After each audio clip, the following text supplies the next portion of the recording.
Real எஸ்டேட்டுக்குன்னு ஒரு நிறைய advantages இருக்கு, ஸ்டாக் மார்க்கெட்டுக்குன்ற நிறைய அட்வான்டேஜஸ் இருக்கு. ஒவ்வொரு அசெட்டும் வந்து ஒவ்வொரு மாதிரி ஒவ்வொரு டைம்ல பிஹேவ் பண்ணும். ரியல் எஸ்டேட்னாலே வீடுன்ற மாதிரி தான் பொதுவான மக்களுக்கு எல்லாருக்குமே இருக்கு. Real estate is very vast and very பிரில்லியண்டான இன்ஸ்ட்ருமெண்ட்னு சொல்லுவேன் நான். இந்த ரியல் எஸ்டேட்ன்றது எம்ஆர்பி வச்சுட்டு வர ஒரு பொருள் கிடையாது. அபார்ட்மெண்ட்டாக இருந்தாலும் சரி, லேண்டாக இருந்தாலும் சரி, வில்லாவாக இருந்தாலும் சரி. லேண்டுன்னு நான் சொல்றது, இப்போ நீங்கள் வந்து ஒரு அப்பார்ட்மெண்ட் வாங்கினோன்னா வந்து எனக்கு வந்து ஒரு என்டியூஸ்க்கு நான் வந்து அங்கே ஃபேமிலியோடு இருக்க போகிறேன். அப்பார்ட்மெண்ட் அப்ரிஷியேட் ஆகும்னு சொல்லும்போது வந்து ஒரு அப்பார்ட்மெண்ட்டில் வந்து 2 component. Self is telling you I am not a investment vehicle. Stock மார்க்கெட்லேயோ மியூச்சுவல் ஃபண்ட்லேயோ கிடைக்கிற ரிட்டர்ன்ஸ் வந்து ரியல் எஸ்டேட்டில் கிடைக்குமான்னு கேட்டால் நீங்கள் வீடில் நம்ம முட்டாள்தனம். உங்களுக்கு ஆக்சுவலி இன்வெஸ்ட் பண்ணணும்னு பார்த்தீங்கன்னா 2 ஆப்ஷன் இருக்கு. ஒன்று வந்து ஹாசல் ஃப்ரீயாக இருக்கணும். இன்ஃபோசிஸ்ல வந்து 1993 ஒருத்தர் வந்து 100 ரூபாய் இன்வெஸ்ட் பண்ணியிருந்தா இன்னைக்கு வந்து கோடீஸ்வரர் ஆயிருப்பாரு. விப்ரோல அன்னைக்கு இன்வெஸ்ட் பண்ணியிருந்தாங்க இவ்வளவு கோடீஸ்வரர் ஆயிருப்பாங்க. இன்ஃபோசிஸ்ல அன்னைக்கு இன்வெஸ்ட் பண்ணியிருந்தா இவ்வளவு கோடீஸ்வரர் ஆயிருப்பாங்கன்றது இது வந்து ரொம்ப ரொம்ப ஆஃப் அண்ட் ரிப்பீட்டட் ஸ்டோரி. நம்ம ரிலையன்ஸ் நம்பிட்டு ஃபுல் காசு அதில் போட்டுன்னு வச்சுக்கோங்க, அந்த கம்பெனியே இன்னைக்கு கிடையாது. ரிஃப்ளெக்ட் நேயர்களுக்கு வணக்கம். இன்வெஸ்ட்மெண்ட் ரிலேட்டடாக வந்து பார்த்திங்கன்னா நிறைய வீடியோஸ் வந்து நம்ம பார்த்துட்ருக்கீங்க. ஸோ அந்த விதத்தில் இன்றைக்கி ரியல் எஸ்டேட் பற்றி தான் பார்க்க போகிறோம். ஸோ ரியல் எஸ்டேட்டுங்கிறது வந்து பார்த்திங்கன்னா ஒரு ப்ராப்பர்ட்டி வாங்குறது விற்கிறது தாண்டி நிறைய விஷயங்கள் வந்து பார்த்திங்கன்னா ரியல் எஸ்டேட்டில் இருக்குது. ஸோ அந்த விஷயத்தெல்லாம் வந்து நம்ம கூட ஷேர் பண்ணுறதுக்காக தான் இன்றைக்கி நம்ம கூட முகமது முனீர் சார் இணைஞ்சிருக்காரு. வணக்கம் சார். வணக்கம். ரியல் எஸ்டேட் அப்படின்றது வந்து பார்த்திங்கன்னா மக்களோட பார்வையில் ஒரு அசட்டை வந்து வாங்குறது, இன்னொரு வந்து பார்த்திங்கன்னா இட்ஸ் இன்வெஸ்ட்மெண்ட் அப்படின்ற ஒரு ரீதியில் போயிட்டுருக்காங்க. ஸோ பொதுவாக ஒரு வீடு வாங்குகிறோம், ஒரு ப்ராப்பர்ட்டி வாங்குகிறோன்னா பேசிக்காக பார்க்க வேண்டிய விஷயங்கள்லாம் இருக்கும். ஏன்னா சில பேர் வந்து பார்த்திங்கன்னா ப்ரைஸ் பார்ப்பாங்க, ஓகே கம்மியாக இருக்குது இப்போ வாங்கி போட்டுடலான்னு சொல்லிட்டு வாங்கி போடுறாங்க. ஸோ அதை தாண்டி ஒரு ப்ராப்பர்ட்டி வாங்குறதுலையும் சரி, ஒரு வீடு வாங்குறதும் சரி, என்ன விஷயங்களும் வந்து பார்த்திங்கன்னா பொதுவாக பார்க்கணும். நல்ல கேள்வி, நல்ல ஸ்டார்டிங் கொஸ்டின். அதுக்கு இந்த கொஸ்டினை டைரெக்டாக ஆன்சர் பண்ணுறதுக்கு முன்னாடி I think will take one step back.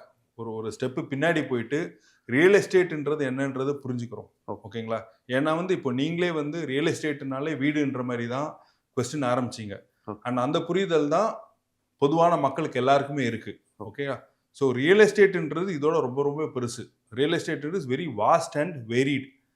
வாஸ்ட்ன்றது ரொம்ப பெருசுன்னு சொல்ல வரேன். அதாவது இன்னைக்கு உலக லெவல்லையும் சரி, இந்தியா லெவல்லையும் சரி, பொதுமக்களோட 50% of the asset, in fact world லெவலில் ஆல்மோஸ்ட் 70% ஆஃப் தி அசெட் வந்து பார்த்தீங்கன்னா ரியல் எஸ்டேட்டில் தான் இருக்குது. So it is very very vast and varied. ஏன்னு சொல்கிறேன்னா வந்து ரியல் எஸ்டேட் என்னன்னா ரெசிடென்ஷியல் இருக்குது, கமர்ஷியல் இருக்குது, ரீட்டைல் இருக்குது, வேர்ஹவுசிங் இருக்குது, பெரிய லேண்ட் பார்சல் இருக்குது. அண்ட் அதேமாரி வந்து லொக்கேஷன் ரொம்ப ஸ்பெசிஃபிக்கானது இருக்குது. ஓகே, இப்போ சென்னையை பொறுத்த வரைக்கும் சென்னை கோர் சிட்டிலேயே ஒரு டைனமிக்ஸ் இருக்கும். அவுட் சைட் திருவள்ளூர் சைடில் ஒரு டைனமிக்ஸ் இருக்கும். கோயம்புத்தூரில் வேறு மாதிரி இருக்கும், டெல்லியில் வேறு மாதிரி இருக்கும், பெங்களூரில் வேறு மாதிரி இருக்கும். ஸோ ஒவ்வொரு சிட்டிக்கான ஒவ்வொரு டைனமிக்ஸ் இருக்குது. இப்போ சென்னையை பொறுத்த வரைக்குமே வந்து கோர் சிட்டியில் இருக்கிற மாதிரி இருக்காது. விலைவாசி, சப்ளை, டிமாண்ட் எல்லாமே சென்னையோட ஈசிஆரில் இருக்கிற மாதிரி இருக்காது. ஓஎம்ஆர் வந்து ஃபுல்லாக மல்டி ஸ்டோரி பில்டிங்ஸ் வீடுங்க இருக்கும். ஈசிஆர்லாம் வந்து லோ எஃப்எஸ்ஐன்றதுனால ரொம்ப பலேஷியலான வீடுகள் இருக்கும், ரொம்ப லோ டென்சிட்டியாக இருக்கும். ஸோ வந்து price is always a function of supply and demand. Okay, real எஸ்டேட்ன்றது எம்ஆர்பி வச்சுட்டு வர ஒரு பொருள் கிடையாது. சரிங்களா? ஸோ ரியல் எஸ்டேட்டோட ப்ரைஸ் வந்து நிர்ணயிக்கிறது வந்து சப்ளை அண்ட் டிமாண்ட் தான். ஒரு பொருள் எவ்வளோ அவைலபிளாக இருக்குது, அந்த அவைலபிளாக இருக்கிற பொருளுக்கு வந்து எவ்வளோ பேர் வந்து ஆசைப்படுறாங்க ஆர் விருப்பம் காமிக்கிறாங்க வாங்குறதுக்குன்றதை பொறுத்து தான் ப்ரைஸ் வந்து நிர்ணயிக்கப்படுது. சரிங்களா? ஸோ அதனால வந்து ரியல் எஸ்டேட் வந்து என்ன சொல்றாருன்னா ரொம்ப வாஸ்ட் அண்ட் வெரிட். ஓகேங்களா?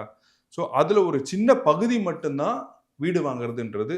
தோ மோஸ்ட் ஆஃப் த வியூவர்ஸுக்கும் சரி, பொதுவான எல்லாருக்குமே மோர் அப்ராப்ரியேட் அண்ட் மோர் யூஸ்ஃபுல்லான இருக்கிறது வந்து பார்த்தீங்கன்னா, நம்ம ரியல் எஸ்டேட்னு சொல்லும்போது எல்லாருக்கும் வீடு வாங்குறது தான் மனசில் வர்றது கரெக்டான விஷயம்தான். ஆனால் அதோட ரொம்ப பெருசு ரியல் எஸ்டேட்னு சொல்ல வரேன். கரெக்டாக சொன்ன மாரி ஒரு வீடு வாங்குறதுன்றது ஒன்று என்டியூஸுக்கும், அதாவது சொந்தமாக வாழறதுக்காக வீடு வாங்குறதும் ஒரு யூஸ் கேஸ், இன்வெஸ்ட்மெண்ட்டுக்காக வாங்குறதும் ஒரு use case. Okay sir. So இப்போ வந்து நீங்கள் ஒரு வீடு வாங்குறீங்கன்னா அப்போ வீடுன்னு ரெசிடென்ஷியல்னு சொல்லும் போதே வந்து நம்ம அதுல 3 விதம் இருக்கு. ஓகே. ஒன்னு அபார்ட்மெண்ட்ஸ் இருக்கு, 2வது வந்து வில்லா இருக்கு, ஓகே. 3வது வந்து லேண்ட் இருக்கு. இந்த 3மே இப்போ ஒரு கார் எக்ஸாம்பிள் எடுத்துக்கிட்டோம்னா, ஒரு கார்ல செடானும் இருக்கு, ஹேட்ச்பேக்கும் இருக்கு, எஸ்யூவியும் இருக்கு. ஓகே. ஓகேங்களா? 3மே கார் தான், 3மே 4 சக்கரம் இருக்கிறதா, 3மே will take you from point A to point B. ஒரு இடத்துல இருந்து இன்னொரு இடம் கொண்டு போறது தான் காரா இருந்தாலும், okay. 3 different type of car எதுக்கு இருக்கு? புரியுது. ஏன்னா இந்த 3 டிஃபரெண்ட் காருக்கும் 3 பர்பஸ் இருக்கு. ஓகே. ஸோ கார்லயே வந்து ஒவ்வொரு வித காரும் ஒவ்வொரு பர்பஸ்க்கு இருக்கிற மாதிரி தான் ஒவ்வொரு இந்த அபார்ட்மெண்ட்டா இருந்தாலும் சரி, லேண்டா இருந்தாலும் சரி, வில்லாவா இருந்தாலும் சரி, லேண்டுன்னு நான் சொல்றது பிளாட். ஓகே. இப்போ நீங்க வந்து ஒரு அபார்ட்மெண்ட் வாங்கணும்னா வந்து எனக்கு வந்து ஒரு என்டியூஸுக்கு நான் வந்து அங்க ஃபேமிலியோட இருக்க போறேன். ஒரு கேட்டட் கம்யூனிட்டி வேணும். ஒரு கேட்டட் கம்யூனிட்டியோட செக்யூரிட்டி வேணும். ஓகேங்களா? ஒரு சோஷியல் லைஃப் வேணும். ஏன்னா வந்து ஒரு ஒரு we are all social beings. ஓகேங்களா?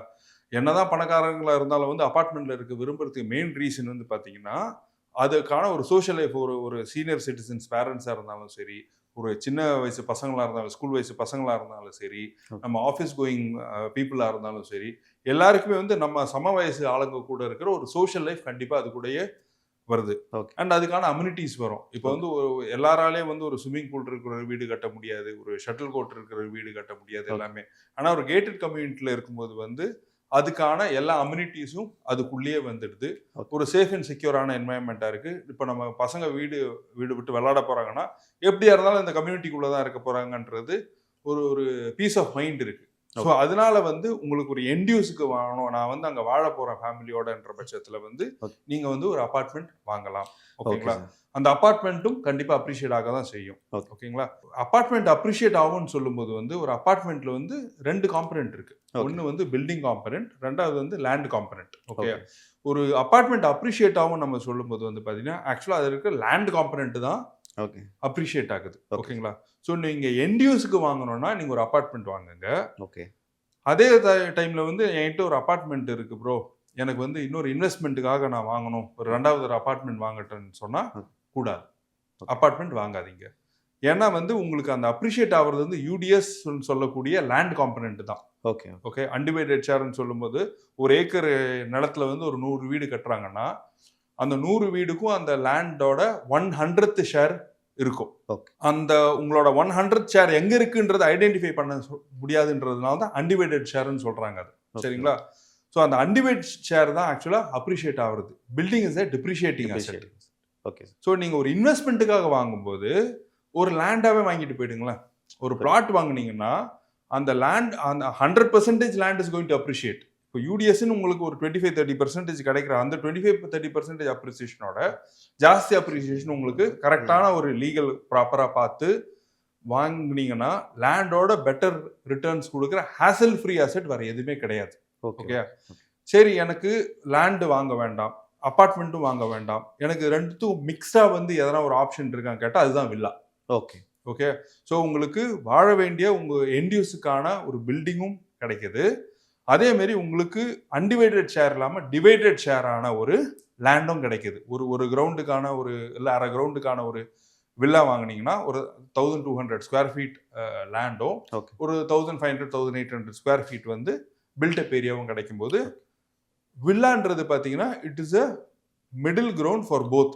நல்ல ஒரு இன்வெஸ்ட்மெண்ட்டும் கூட, அதே டைம்ல வந்து you can use it with your family and enjoy the ஒரு கம்யூனிட்டி லிவிங் இருக்கிறதும். So that is why lot of people actually prefer villa communities these days. காரணம் அதுதான். வில்லாக்கான ஒரு டிஸ்அட்வான்டேஜ் பார்த்தீங்கன்னா வந்து லேண்ட் ப்ரைஸஸ் கொஞ்சம் ஜாஸ்தியா இருக்கு. எஸ்பெஷலி சென்னை மாதிரி ஒரு நகரங்கள்ல வந்து லேண்ட் ப்ரைஸஸ் ஜாஸ்தியா இருக்கிறதுனால வில்லான்றது கோர் சிட்டிக்குள்ள கிடைக்க முடியாததா இருக்கு. அப்படி இருந்தாலும் வந்து ரொம்ப பல கோடி ரூபா இருக்கிற மாதிரி ப்ராப்பர்ட்டி வேல்யூ போயிடுது. அதனால வந்து வில்லா ப்ராப்பர்ட்டிஸ் எல்லாமே கொஞ்சம் சிட்டிக்கு வெளியில தான் இன்னைக்கு அவைலபிளா இருக்குன்றது தான் உண்மை நடைமுறை. Okay sir. இப்போ இன்வெஸ்ட்மெண்ட் பற்றி சொன்னீங்க. இப்போ இன்வெஸ்ட்மெண்ட்டுன்னு எடுத்துக்கிட்டால் இப்போ இங்கே நிறைய ஆப்ஷன்ஸ் இருக்குது. ஸோ நிறைய ஸ்டாக்ஸ் வாங்குறதும் சரி, மியூச்சுவல் ஃபண்ட்ஸ் இந்த மாதிரி எஸ்ஐபி இந்த மாதிரி இருந்தாலும் ரியல் எஸ்டேட்டோட கம்பேர் பண்ணும்போது வந்து பார்த்தீங்கன்னா எது எஃபெக்டிவாக இருக்கும்னு நீங்கள் நினைக்கிறீங்க? இது ஒரு ரியல் எஸ்டேட் ஆளாக நான் சொல்லலை. ஏன்னா வந்து எனக்கு ரியல் எஸ்டேட்டில் இருக்கிற எக்ஸ்பீரியன்ஸோட நான் வந்து ஸ்டாக் மார்க்கெட் இன்வெஸ்டராக நான் பண்ணிட்டு இருக்கேன். ரியல் எஸ்டேட்டுக்குன்னு ஒரு நிறைய அட்வான்டேஜஸ் இருக்குது, ஸ்டாக் மார்க்கெட்டுக்குன்ற நிறைய அட்வான்டேஜஸ் இருக்குது. ஓகே. ஸோ ரொம்ப நியூட்ரலாக பேசணும்னா வந்து ஒருத்தர் வந்து நீங்கள் எல்லா காசையும் ரியல் எஸ்டேட்டில் போடுங்கன்னு சொல்ல மாட்டேன் நான். ஓகே. எல்லாருக்கும் வந்து பார்த்தீங்கன்னா you should have a balanced portfolio. ஓகேங்க.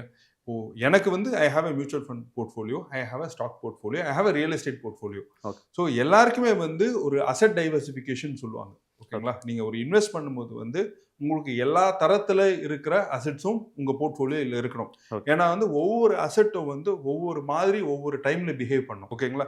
Real estate is a very cyclic asset. Stock market is also cyclic asset. But அந்த சைக்கிள்ஸ் ரொம்ப ஷார்ட்டா இருக்கிறதுனால நமக்கு அந்த இது அந்த அந்த வேரியேஷன் அவ்வளோ குவிக்கா இருக்கிறதுனால அவ்வளோ சைக்கிளிக்கா நமக்கு தோன்றது கிடையாது. ரியல் எஸ்டேட்டோட சைக்கிள் வந்து around typically real estate cycle around 8 to 10 years வரும். Okay. Stock market cycle is much shorter. ஓகேங்களா? ஸோ உங்களுக்கு to answer your question very directly, stock மார்க்கெட்லயோ மியூச்சுவல் ஃபண்ட்லயோ கிடைக்கிற ரிட்டர்ன்ஸ் வந்து ரியல் எஸ்டேட்ல கிடைக்குமான்னு கேட்டா நீங்க வீடுல இன்வெஸ்ட் பண்ணீங்கன்னா கிடைக்காது. Okay. Like I set, real estate residential apartment, especially an apartment, is actually not an investment vehicle.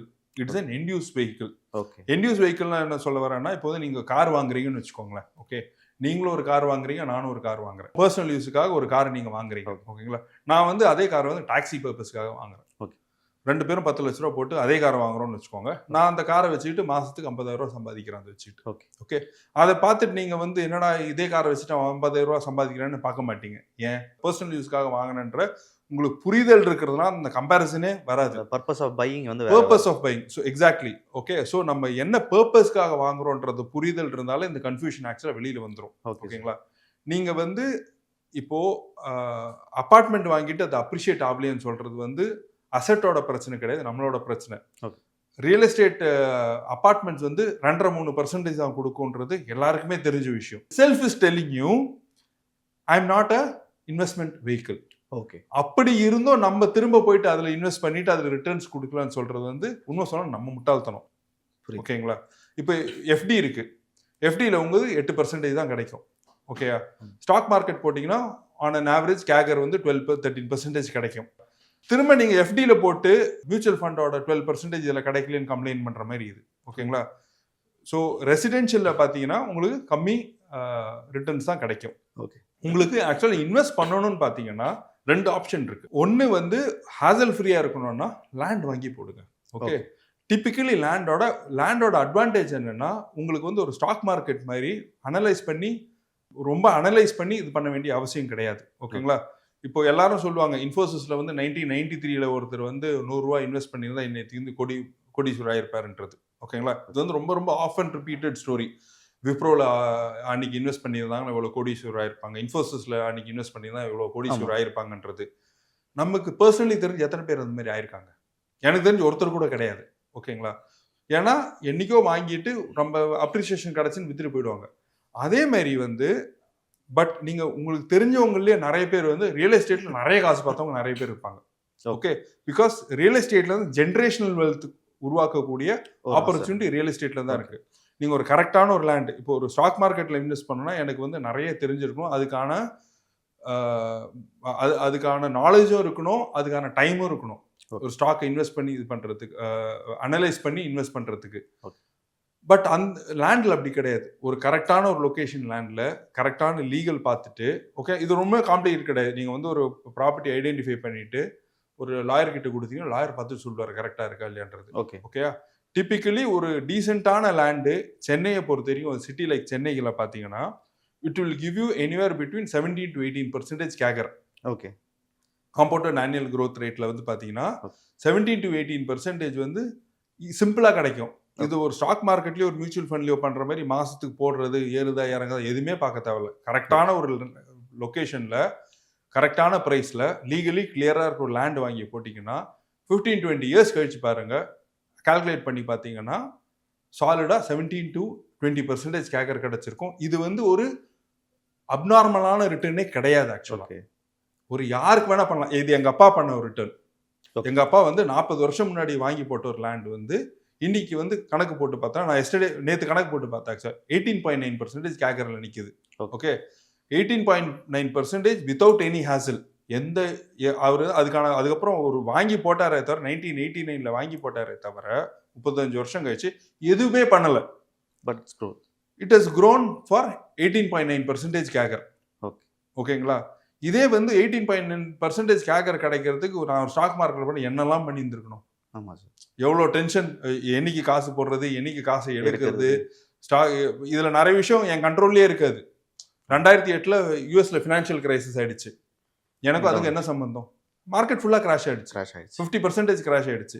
Real எஸ்டேட்டை பொறுத்த வரைக்கும் Warren Buffett is the world's number 1 investor. Warren பஃபெட்டோட 2 ரூல் தான் இருக்கு அவருக்கு இன்வெஸ்டிங் ஃபிலாசபியில். ஓகேங்களா? Rule number 1, don't lose money. Rule number 2, don't forget rule number 1. Okay, so உலகத்திலேயே ரொம்ப ஷூடான இருக்கிறதுல ஜாஸ்தி ரிட்டர்ன்ஸ் பார்த்த இன்வெஸ்டர் சொல்றதே டோன்ட் லூஸ் மணின்றது தான். ஓகேங்களா? ஸோ நம்ம இந்த நியூஸ் இதிலலாம் பார்க்கலாம், இந்த மாதிரி இன்ஃபோசிஸில் அவ்வளோ இன்வெஸ்ட் பண்ணியிருந்தா, ஒரு 100 ரூபாய் இன்வெஸ்ட் பண்ணியிருந்தா நீ கோடீஸ்வரர் ஆயிருக்கலான்றது. ஓகேங்களா? ஆனால் வந்து அதில் இன்ஃபோசிஸில் அன்னைக்கு இன்வெஸ்ட் பண்ணணும்னு எத்தனை பேருக்கு ஒரு பொதுமக்களாக இருக்கிற நம்மளுக்கு தெரியும்? தெரியாது. மோஸ்ட் ஆஃப் தெரியாது. கண்டிப்பாக தெரியாது. ஓகேங்களா?